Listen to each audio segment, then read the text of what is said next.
Hi అండి, welcome back to our channel Devisri middle class అమ్మాయి. ఇది వచ్చేసి నేను మామిడికాయ చట్నీ పెట్టిన రోజు వీడియో అండి. ఇది 10 డేస్ క్రితం తీసిన వీడియోని అప్లోడ్ చేయడం చాలా లేట్ అయిపోయింది. ఇదైతే మామిడికాయ చట్నీ పెట్టిన రోజు మేమైతే మా ఖమ్మంలో కాల్వడ్డు అనే ఒక ప్లేస్ ఉంటుందండి. అక్కడ మామిడికాయలు బాగా అమ్ముతారు.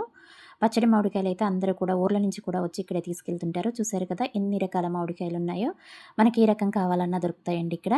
మేమైతే అక్కడికి వెళ్ళాము. ఎర్లీ మార్నింగే వెళ్ళాలి. ఎర్లీ మార్నింగ్ వెళ్తే బాగా ఎక్కువగా ఉంటాయి మామిడికాయలు. ఇక్కడ మేమైతే నీలాలు అనే ఈ ఒక్క రకం మామిడికాయనే పచ్చడి పెడతామండి. జలాలు ఇవైతే మేము పెట్టం ఎక్కువగా. ఎందుకంటే నీలాలు అనే కాయలతోని పచ్చడి పెడితే చాలా టేస్టీగా ఉంటుంది. అతిగా పులుపు ఉండదు. అలా అని అతిగా తీయగా కూడా ఉండదు. చాలా బాగుంటుంది. ముక్క మాత్రం లాస్ట్ వరకు కూడా కొబ్బరి ముక్కలాగా అలాగే గట్టిగా ఉంటుంది. అందుకే ఈ చట్నీ చాలా టేస్టీగా కూడా ఉంటుందండి. అందుకే ఈ కాయలు తప్ప 2 కాయలు పెట్టము. మా అమ్మ ఇవే పెట్టేది. ఆ తర్వాత నేను కూడా ఇవే పెట్టుకుంటున్నాను. ఇంకా ఈ కాయలైతే తీసేసుకున్నాము. మాకు ఎన్ని కాయలు అవసరం పడతాయో అన్ని కాయలైతే తీసుకున్నామండి ఇక్కడ. ఇక్కడ ఇవన్నీ చూసారా? ఈవిడ చాలా ఏజ్డ్ కదా. ఈవిడొచ్చేసి నన్ను అక్క అని పిలుస్తుంది. నాకైతే ఎంత నవ్వొచ్చిందో తెలుసా ఈవెన్ నన్ను అక్క అని పిలిచేసరికి. ఇంకా మాకు సరిపడే అన్ని కాయలైతే తీసుకున్నాము.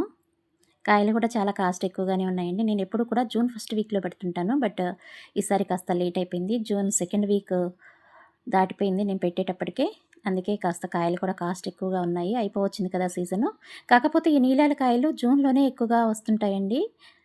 ఎందుకో కానీ ఈ నెలలో బాగా దొరుకుతాయి. ఇంకా ఈ కాయలు తీసుకొచ్చుకొని ఇలా తొడిమలైతే కట్ చేసుకొని నీళ్ళల్లో అయితే ఒక 1 అవర్ అండ్ 1.5 అవరో నీళ్ళల్లో వేసి ఉంచానండి. ఉంచిన తర్వాత వాటిని శుభ్రంగా క్లీన్ చేసుకోవాలి. పైన బాగా మురికిగా ఉంటాయి కదా కాయలు. వాటన్నిటిని గీరి మరీ శుభ్రం చేసుకోవాలి. ఇంకా నేనైతే శుభ్రంగా క్లీన్ చేసుకున్న తర్వాత వాటిని శుభ్రంగా తుడిచేసాను తడి లేకుండా. ఇక్కడ మా వారు వచ్చేసి కాయలు కట్ చేస్తున్నారండి. ఇంతకుముందు బయట కట్ చేయించుకొని వచ్చేవాళ్ళం మామిడికాయలు కూడా. బట్ ఈ సంవత్సరము లాస్ట్ ఇయర్ కూడా మా వారే కట్ చేశారు. ఇంకా ఈసారి కూడా తనే కట్ చేస్తున్నారు.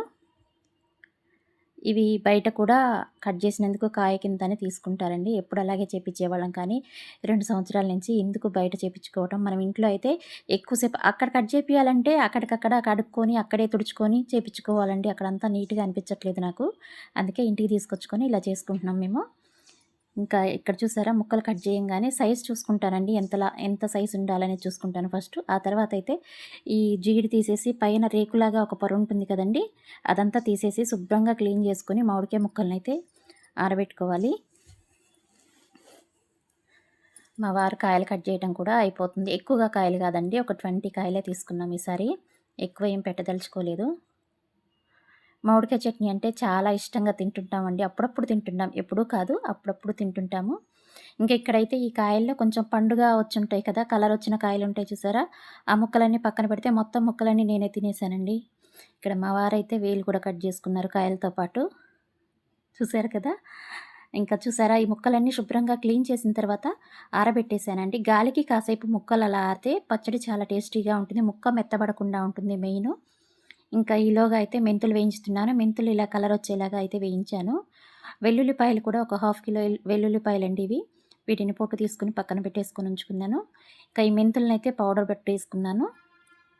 అలాగే ఈ వెల్లుల్లిని కూడా కొంచెం పాయలు పక్కన పెట్టేసి మిగిలినవన్నీ ఇలాగా కచ్చా పచ్చాగా పట్టేసుకున్నానండి. అంటే బాగా మెత్తగా పేస్ట్ లాగా కాకుండా కొంచెం వెల్లుల్లిపాయలు తగిలేలాగా ఉంచుకున్నాను. ఇంకా కొన్ని పాయలు పక్కన పెట్టాను కదా. ఇక్కడైతే మొత్తం పచ్చడి కలపడానికి మొత్తం సామానంతా రెడీగా పెట్టేసుకున్నాను. కనిపిస్తున్నాయి కదా మీకు. ఇంకా ఇక్కడ పచ్చడికి వచ్చేసి నేను ఏఎస్ బ్రాండ్ గ్రౌండ్నట్ ఆయిల్ మాత్రమే వాడతాను. అంటే ఎటువంటి గానుగ నూనెలు అయితే వాడనండి నేను. ఏఎస్ బ్రాండ్ గ్రౌండ్నట్ ఆయిల్ వాడుతుంటాను. ఇంకా ముందుగా అయితే గిన్నెలో కొంచెం ఆయిల్ వేసేసుకున్నాను. అంటే ఒక 1/2 లీటర్ వరకు ఆయిల్ వేసేసుకొని నేను ముక్కలు ముందుగానే కొలిచి పక్కన పెట్టుకుంటానండి. మేమైతే మానికతో కొలుస్తాము ముక్కల్ని. ఒక మానిక ముక్కలు అయితే పక్కన పెట్టుకున్నాను. ఆ ముక్కలకు ఇప్పుడు నూనెలో ఫస్ట్ ఆ ముక్కల్ని అయితే ముందుగా నూనెలో కొన్ని ముక్కలు నూనెలో వేసి ఆ ముక్కల్ని అయితే తీసి వేరే బౌల్లో వేసేసుకోవాలి. అంటే మనం చట్నీ ఏ గిన్నెలో అయితే కలుపుతామో ఆ గిన్నెలో ఈ ముక్కలన్నీ వేసేసుకోవాలి. ఇలాగ మనం కొలుచుకున్న ముక్కల్ని 2 సార్లుగా వేసుకొని ఆ ముక్కలన్నిటినీ మళ్ళీ ఈ వేరే బౌల్లో వేసేసుకొని పచ్చడి కలిపే గిన్నెలో వేసేసుకోవాలండి. వేసేసుకున్న తర్వాత దీనిలో ముందుగా అయితే కొంచెం పసుపు ఎక్కువగా వాడకూడదండి, ఎక్కువగా వేయకూడదు, పచ్చడి నల్లబడుతుంది అంటారు. అందుకే కొంచెం పసుపు వేసేసుకుంటున్నాను. అస్సలు వేయకుండా కూడా ఉండకూడదు కదా, తినకూడదు అంటారు. ముందుగా అయితే వెల్లుల్లి పేస్ట్ ఉంటుంది కదండి, ముందుగా పట్టించుకున్నాను కదా, ఆ పేస్ట్లోంచి సగం పేస్ట్ని అయితే వేసేసుకున్నాను. అలాగే కొన్ని వెల్లుల్లిపాయలు పక్కన పెట్టాను కదా, అవి కూడా వేశాను. ఇక కారం అండి, కారం వచ్చేసి ఒక మానిక ముక్కలకి మేమైతే 2 గ్లాసులు, అంటే గిద్దె గ్లాస్ ఉంటుంది చూసారా, దాంతోనైతే 2 గ్లాసుల కారం వేస్తాము. అలాగే 2 గ్లాసుల ఉప్పు అంటారు, కానీ నేనైతే 2 గ్లాసుల ఉప్పు అయితే వేయనండి, తగ్గించి వేసుకుంటాను. ఎందుకంటే మేము కాస్త సాల్ట్ తగ్గించి వేసుకుంటాము. అలాగని చట్నీలో సరిపోకుండా వేసుకుంటే చట్నీ ఖరాబ్ అవుతుంది. కొంచెం చూసి వేసుకోవాలి అంతే. ఇంకా 2 గ్లాసుల కారం అయితే వేశాను. కారం చూసారా ఎంత ఎర్రగా ఉందో కదా! నేనైతే మిర్చిని సెలెక్టెడ్‌గా తెచ్చుకుంటాను కదా, అందుకే కారం అలా ఉంది.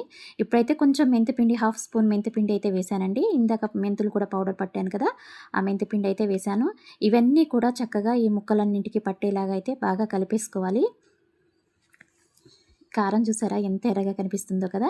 ఎందుకంటే నేను కారం విషయంలో చాలా జాగ్రత్తగా ఉంటానండి, అందుకే అలా కలర్‌ఫుల్‌గా ఉంది. ఇంకా వచ్చేసి ఈ ఆయిల్, ఇందాక మనం ముక్కలు వేసేసుకొని కలిపి ముంచేసుకున్నాం కదా ముక్కల్ని, ఆ ఆయిల్ ఉంటుంది కదా, ఆ ఆయిల్ మొత్తం దీనిలో పోసేసుకోవాలండి. పోసేసుకొని బాగా కలిసేలాగా అయితే కలిపేసుకోవాలి. ఉప్పు ఉండలు కూడా లేకుండా చూసుకోవాలి. ఇంకా ఉప్పుని ఇలా డైరెక్ట్‌గా కంటే కూడా జల్లెల్లో వేసుకొని జల్లించుకొని వేసుకున్నామంటే అసలు ఉప్పులు ఉండలనేవి లేకుండా బాగా కలిసిపోతుంది. ఇంకా ఇలా కలుపుకున్న తర్వాత ఇదంతా జాడీని ముందుగానే క్లీన్ చేసుకొని పక్కన పెట్టుకుంటాం కదా, తడి లేకుండా చూసుకోవాలి దాన్ని. ఇంకా ఈ జాడీలో అయితే పెట్టేసుకుంటున్నాను నేను. ఇక్కడ పచ్చడి కలిపింది మాత్రం నేను కాదండి, ఎందుకంటే నా చేతులు చాలా మంటొచ్చేస్తాయని చెప్పేసి నేను కలపలేదు. నేను వేరే వాళ్ళతో కలిపించుకున్నాను చట్నీ. ఇంకా ఇలా కలిపిన తర్వాత మిగతా ముక్కలు కూడా అలాగే వేసేసుకొని సేమ్ యాజ్ ఇట్ ఈజ్ ప్రాసెస్‌లో అయితే మొత్తం కూడా ఇలాగే కలిపేసుకోవాలండి. నేనైతే 2 సార్లుగా కలిపేసుకున్నాను పచ్చడిని. ఒకేసారి వేయలేదు, బౌల్‌లో అంతా కలవటం కష్టంగా ఉంటుంది కదా, అందుకే 2 సార్లుగా ఇలా కలిపేసుకోవాల్సొచ్చింది మాకు. కలిపేసుకొని మొత్తాన్ని కూడా ఈ జాడీలో పెట్టేసుకుంటున్నాను. ఇలా జాడీలో మొత్తం కూడా సర్ది పెట్టుకోవాలండి మంచిగా నీట్‌గా. చూసారు కదా తను ఎలా పెడుతుందో. ఇలా పెట్టుకున్న తర్వాత ఇంకా మూత పెట్టుకొని పక్కన పెట్టేసుకోవాలి. తడి తగలకుండా చూసుకోవాలండి. 1 ఇయర్ వరకు కూడా చట్నీ చెక్కు చెదరకుండా ఉంటుంది. ఇంకా ఎక్కువైనా ఉంటుందండి. మాకైతే 1½ ఇయర్ అయినా అయిపోనప్పుడైతే అలాగే ఉంటుంది చట్నీ. ఇంకా లాస్ట్ ఫైనల్ ట్విస్ట్ ఏంటో తెలుసా? ఈ బౌల్‌లో అన్నం వేసుకొని కలుపుకొని తింటే ఉంటుంది, స్వర్గం కనిపిస్తుంది కదా!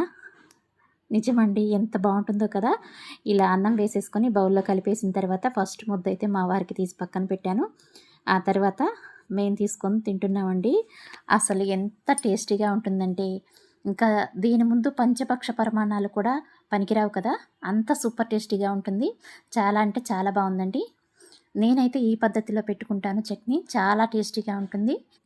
మీలో ఎవరికైనా పచ్చడి పెట్టడం తెలియని వాళ్ళు, కొత్త వాళ్ళు ఎవరైనా ఉంటే, లేదంటే ముక్క మెత్తబడిపోతుంది అనుకున్న వాళ్ళైనా ఇలా ట్రై చేసి చూడండి, చాలా బావుంటుంది.